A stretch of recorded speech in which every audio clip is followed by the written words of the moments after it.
welcome to or back to my channel. My name's Annie and today is day 5 of SUMMERWEEN.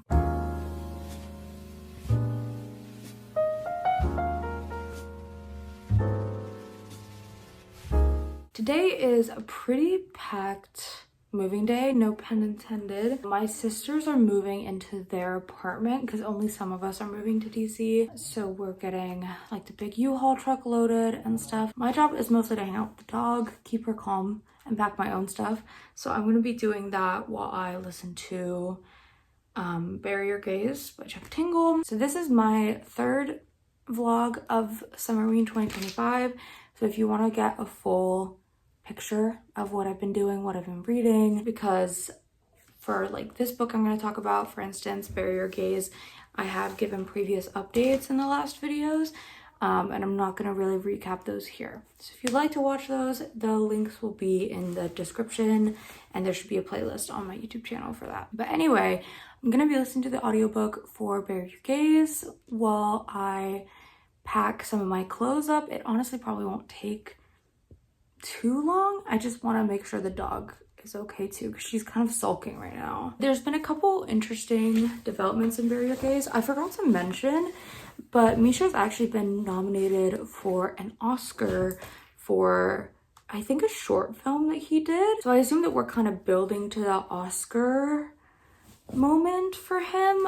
I think that'd be a really cool climax to the story, but I'm not sure yet. So Misha's been seeing all these creepy characters from his movies come to life, and right now he's dating this guy called Zeke. I don't know how long they've been dating, but Zeke's like properly his boyfriend. Misha has to go back to his hometown in, I think, Wyoming for a high school reunion, and he's not out back home. Which, you know, he does make like queer horror films. So, you know, he's kind of like, well, I assume people know I'm gay, but like, there's no, I haven't told them. So he doesn't bring his boyfriend back. And it seems like his boyfriend is kind of hurt by this. As of right now, he is back in Wyoming. He's about to walk into his high school reunion that takes place in this casino. That was my dog whining, I swear to God. So anyway, I'm gonna listen to that and I'll keep you updated as the day goes on.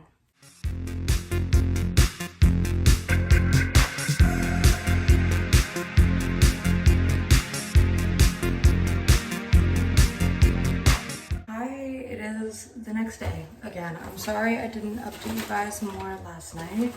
I am currently getting ready to go to LA and see my friend. So I'm gonna be doing my makeup while we talk because I'm running a little bit behind schedule. So yesterday, it was just a busy day, and that's why I didn't end up giving you guys another update. Basically, I was told to stay with the dog and pack and be in that room that I was filming in yesterday. And I did that, and then the rest of my family left to go move my sisters into their house, and I stayed behind to be with the dog, and then I had to go pick up a check from my work, like my final check. I actually could only get it from one of my jobs, so I have to go back again today and pick up the one from my other job, because I was working 2 jobs. So I was at home for a while. I tanned in the backyard, which I included a clip of, and I read Fangs. It took like 15 minutes to read, and I felt like I was even like taking my time with it. It was so cute. Like, it was a 5-star.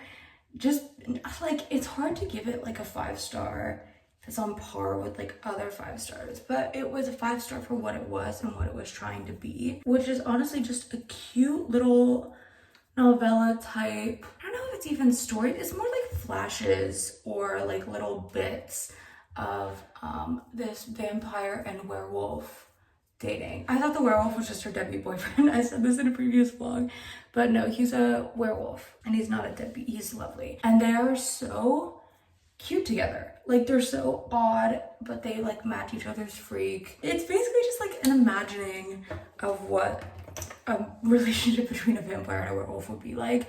That's super cute, and like, yeah, like lots of little bits, lots of little jokes. and I'm kind of obsessed with it. I want to own it so I can like lend it to friends or something. I just think it's so perfect. It's like a perfect little book. I want the author to write more of these. I was looking at her Goodreads and it looks like the only other books that she's put out are like children's books.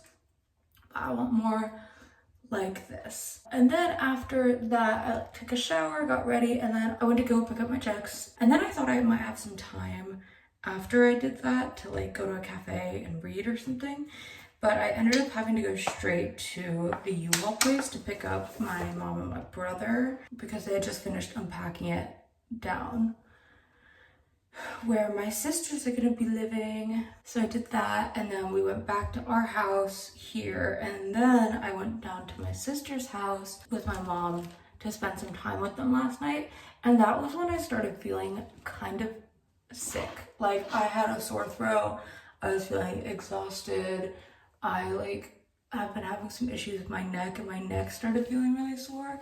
So it was just kind of like, by the time I did get home from that, I was so exhausted, and that's why I didn't update you guys. But I am about 60% now into Bury Your Gaze, and I'm really liking it. I feel like it's not what I expected in terms of like the writing style, but I don't know exactly what I did expect from Chuck Tingle. I think maybe because him and CJ Lead are so close, I expected their writing styles to be similar, which is just not something I should have expected because they're two different people, and like that makes no sense for me to expect that. So far I am really liking it. I wouldn't say I'm like loving it or getting a feeling like this is gonna be one of my favorite books of the year or anything like that, which I think I was expecting to like it a lot more, but there's still some parts that I'm really enjoying. Misha went to his high school reunion and is like already back. I think one thing is like, I don't know where this book is going, and it's really just because I didn't read the synopsis before I started it again. Kind of expected he would be at the reunion longer, or like we'd explore that a bit more, but we didn't. And it's really just because I don't know what to expect from the book, which is no one's fault. So he did that, and there were more like creepy characters showing up, but they've realized that characters are not actually the way that he wrote them. They are the way that the studio produced them. So the studio that's asking him to like kill off his gay characters seems to have a hand in this. And he goes and sees like his big executive boss guy, and the guy is like, if you want all this to stop, like just kill off the gays, kill off your gay characters, it's fine, and then that'll all stop. And he does. He like sends an email that he's gonna do it, and then things don't stop. Right now we're at kind of a crazy point in the story where he followed that executive after the executive told him that he was at some sort of like spa or something. There is this movie that features like a completely AI version of this really famous actor that died recently, and he's nominated for an Oscar like posthumously, and it's been mentioned a couple times. It's by the same studio that Misha works for. And when he follows this executive guy after he talks to him, the guy goes to the company that's supposedly like doing the AI and stuff for the production company, and out walks the guy that died. Although Misha thinks that it's actually like they made, instead of it being AI, they made like a real man that is the character. The famous guy plays a mob boss, and this guy is talking like a mob boss. He's talking about his family, like all the things. As of right now, he has the executive guy tied up in the woods and is torturing him, and Misha's trying to figure out what to do. So kind of a harrowing point. But today I am going up to LA to see my friend. I think we're gonna go to K-Town, which I'm excited about because I haven't ever been. And we might go to a bookstore, although I'm not gonna buy anything because I've been just spending money, and I just stopped working my jobs. So we're gonna do that. I'm really excited to get to see her before I leave. I will definitely be listening to Bury Your Gaze on the way up and the way down. I feel like I'll definitely finish it on one of those journeys. And then I also am gonna start All's Well. I read the first page last night, but that's all I was able to do. So hopefully at some point in the day I'll be able to read that. Once I finish Bury Your Gaze, I might start another horror like audiobook, but we'll see. So I'll talk to you guys later.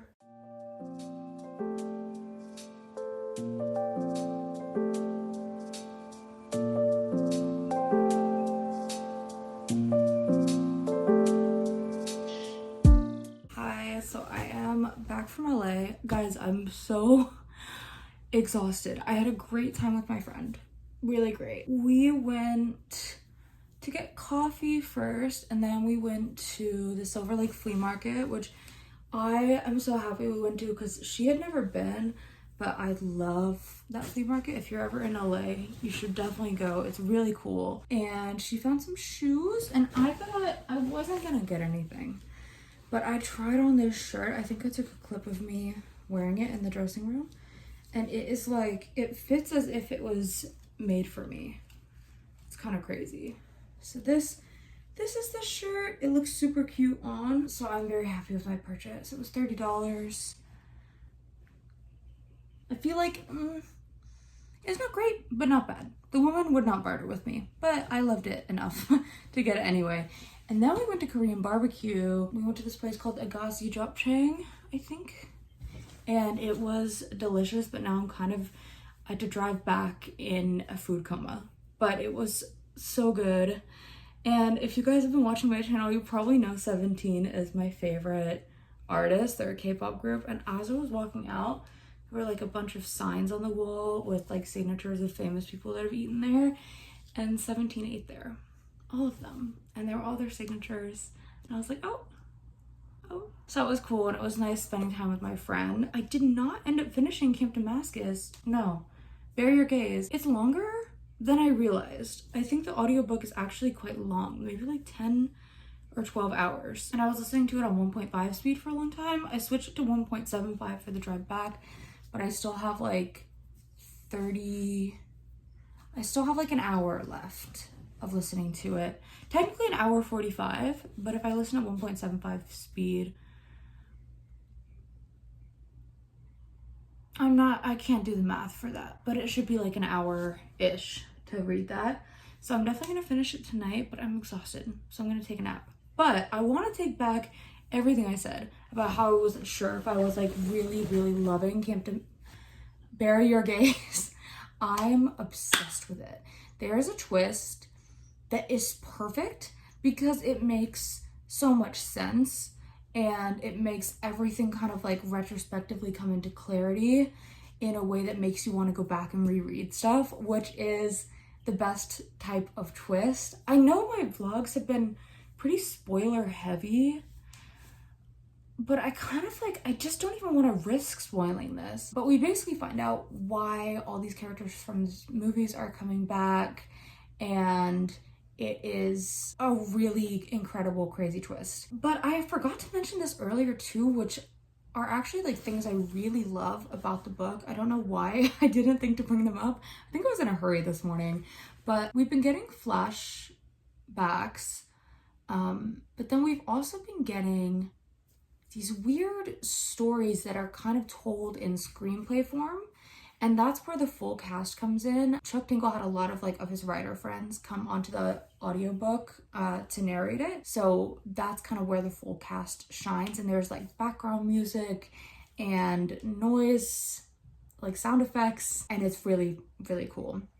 So in the like flashback sections, these are showing the formative kind of traumatic scenes from Misha's childhood that created the characters that we're now seeing coming back to haunt him, because all of his horror is based off of his past trauma. So it provides some like depth to the character that I think is really needed. And I really love Misha as a main character. I think he's complex. He has like clear likes and dislikes and a personality, and I just love the extra depth that gives his character. For the other scenes, it's weird because you can't tell for a long time what they're really about, what's going on. Like in the first one, it's Misha's in it, but he kind of wakes up in this like field and doesn't know where he is, and then something happens there. And then in another one, like there's also Misha there, but he's like buying a bunch of food at a gas station. It's like all these things about Misha, but not actually what's happening to him in the main story. So for a long time, it's like really confusing, but it's a cool mode of storytelling. But now it all makes sense retroactively. It's so, my mind is kind of blown, and I'm loving the story. Like the twist kind of made it for me. But I think I also like how Chuck Tingle is like experimenting with narrative structure and playing on tropes and all that stuff. Like I am just really loving it, and I can't wait to see what happens. We have reached Oscar night, and it seems like Misha has a plan that involves using his Oscar speech. So he has to win in order for things to work. But it looks like when he was walking in, he felt this sharp pain in his hip, and I was like, oh my God, I think someone injected him with something. And now he's feeling sick. So I think that is what happened. So yeah, I'm very excited to see where it goes, but for now I'm so tired. So I'm gonna take a nap. I also am going to hopefully read some All's Well tomorrow night. I have 2 days left of this readathon. I would love to be able to, like after today, and I would love to be able to finish that book before SUMMERWEEN ends. So I am gonna say goodbye for now, and I'm gonna go take a nap. Hi, so it's officially day 6 of SUMMERWEEN.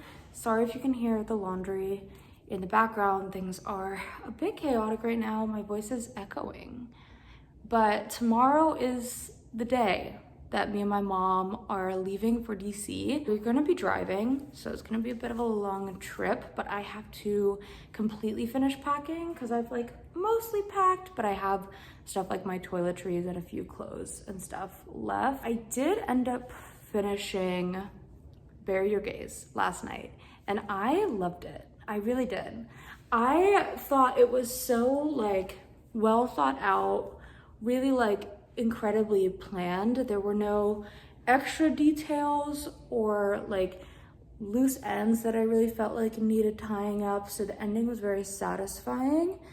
I am really excited to read Camp Damascus now, and hopefully I'll get to that in the next couple weeks. I don't feel like I really have much more to add about Bury Your Gaze. I feel like I talked about it a lot in the last clip, but I loved it. So I don't know if I said this, but I give it 4.5 stars. Today I'm going to properly start All's Well. I doubt I'll be able to finish it by the end of the day tomorrow, especially with all the moving stuff going on, but we'll see. But today I also definitely need to read Witch Hat Atelier volumes 9 and 10 because these are due back at my library.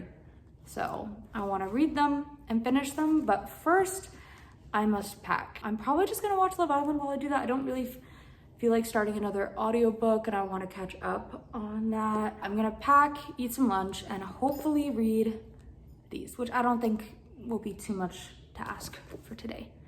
Okay, I'll talk to you later. So it is 10:30 and I literally have not read all day because I was just packing, and then it's been kind of crazy. Like I was packing, I was running errands, and then we came down to where my sister's apartment is, which is where I'm at now. Went out to dinner, and then I've just been spending time with my sisters because I'm not gonna see them anymore. But so no time for any reading, but I do have these which belong to my library, so I'm going to read them tonight.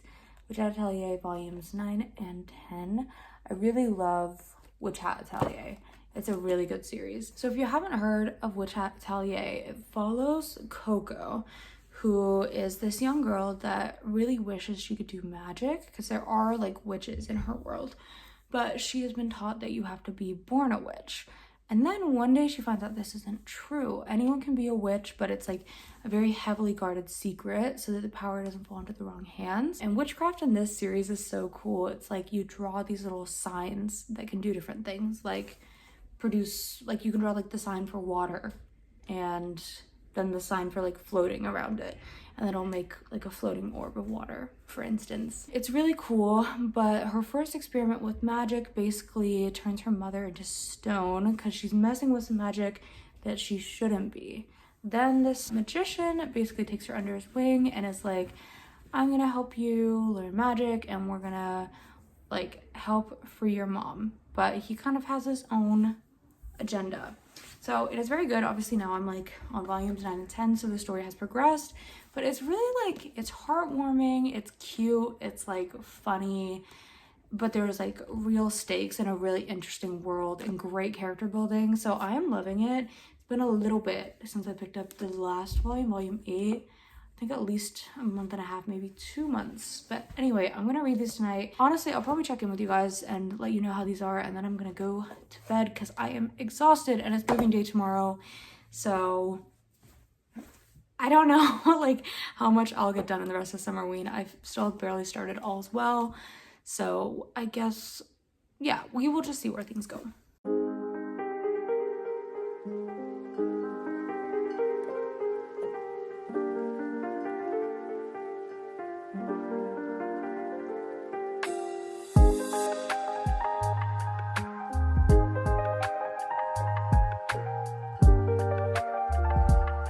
Hello, today is the day. It is moving day. It is the last day of my Summerween and I am excited. I'm feeling a little bit rough. I was feeling kind of sick last night and I have kind of the last couple days had like a really sore throat and just overall not been feeling very well. So I honestly did not read much Witch Hat Atelier. I read, I think, to page like 60 in volume 9 last night, and then I just finished it. I think me and my mom are leaving from here in maybe 45 minutes, maybe an hour. So I don't know if I'll have time to finish volume 10. I've already placed a hold on Libby for it. So we'll see how that goes, if I'll have enough time to do that. I wish I could check it out from Libby right away, but I cannot. I had a doctor's appointment this morning, which is kind of crazy because you know it is moving day, but I did. Got back here. Me and my dog are here. Well, my mom and my sister go get some coffee, and I am just gonna like finish packing, try to read some Witch Hat volume 10, and then go. Oh, I didn't even tell you about volume 9. It was so good.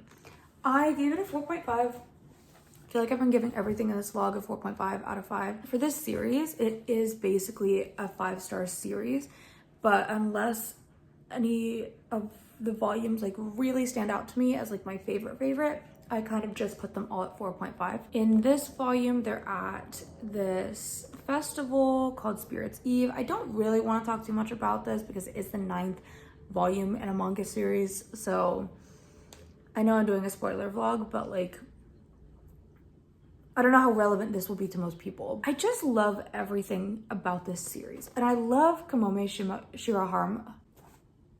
I love Kamome Shirahama. I hope I said that right. I'm sorry if I didn't.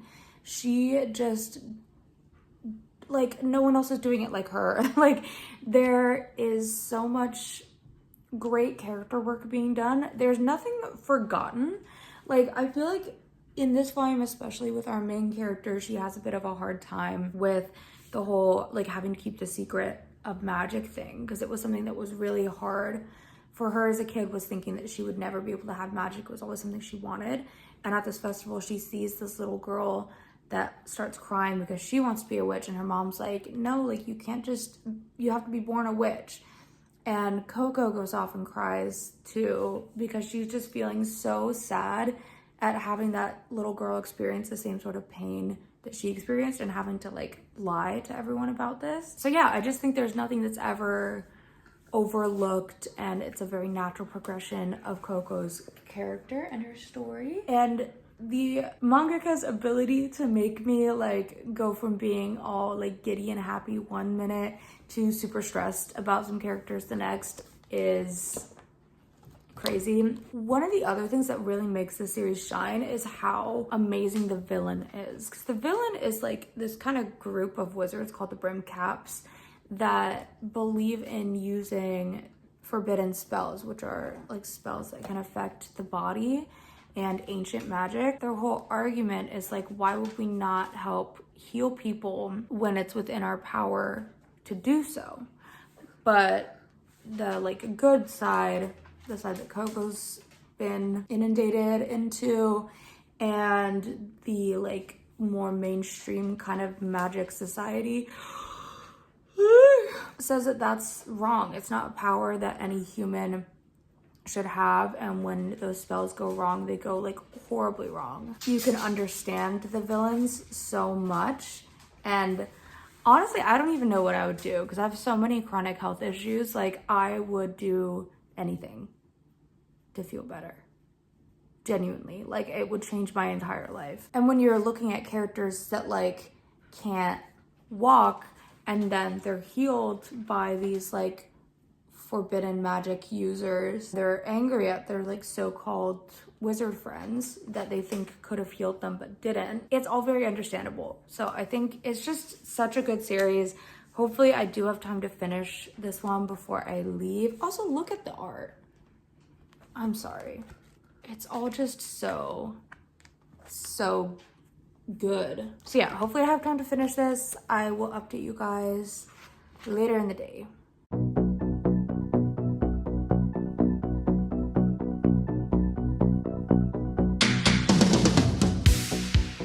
Hello, so we're on the road. We're actually stopped right now outside a Target. Sorry if my hand is shaky. I'm not great at the whole handheld thing. My mom's getting some food for us in Target and taking a bathroom break. So I thought I'd catch you guys up real quick. I really don't know if I am going to be reading Oswell in this vlog. I would like to, but I am only like 15 pages in and it's 6 p.m. and I'm honestly exhausted. And I think it's pretty good. Finishing, let's see, I did Witch Hat Atelier volume 9, American Rapture, Bury Your Gaze, Fangs. And I did all the prompts except for read a book that you've owned for more than a year, which I am still gonna get to Oswell. I just might not do it in this vlog because I don't think I'm gonna make any significant progress with it today. From the first few pages, I can tell you I love it. I love Mona Awad's writing, and I like intensely relate to this main character with her chronic pain. So I'm excited to read more of it. But unless anything changes, I think I might end the vlog here. I had so much fun doing Summerween. Thank you, Gabby, for hosting this readathon because it's so much fun. And I'm glad I've been able to do it for 2 years. I also, guys, I did order a shirt for it. Unfortunately, it did not come on time, but it's not anyone's fault except for my dad's, who I love very much. But apparently he had all the mail to our house forwarded to Virginia without telling me, and had that happen like a lot earlier than I thought it was going to. So it came to my house like towards the end of June, and then it was shipped away to Virginia. So at some point I will have a shirt. Maybe I'll do that for the thumbnail if I still haven't posted this by the end of the trip. I'm sorry for my shaky hands. And anyway, I love you. Goodbye. Hi, so I am in DC now at my place. This is my bedroom and my dog is pawing me to pet her, as is her usual now. The move has made her a little anxious, but I'm popping in because I got my Summerween shirt finally, and I wanted to unbox it here. Peppa, you're gonna have to let me film. I'm just so glad that I finally got it. Okay. Then hopefully I'll be able to actually talk about it without you going crazy. Oh, it's so cute. Look at that. Papa, look how cute it is. I love it. The ghost is so cute. I'm just glad. Finally got it. My Summerween shirt. You know what? I'm gonna try it on. Okay, so I have it on.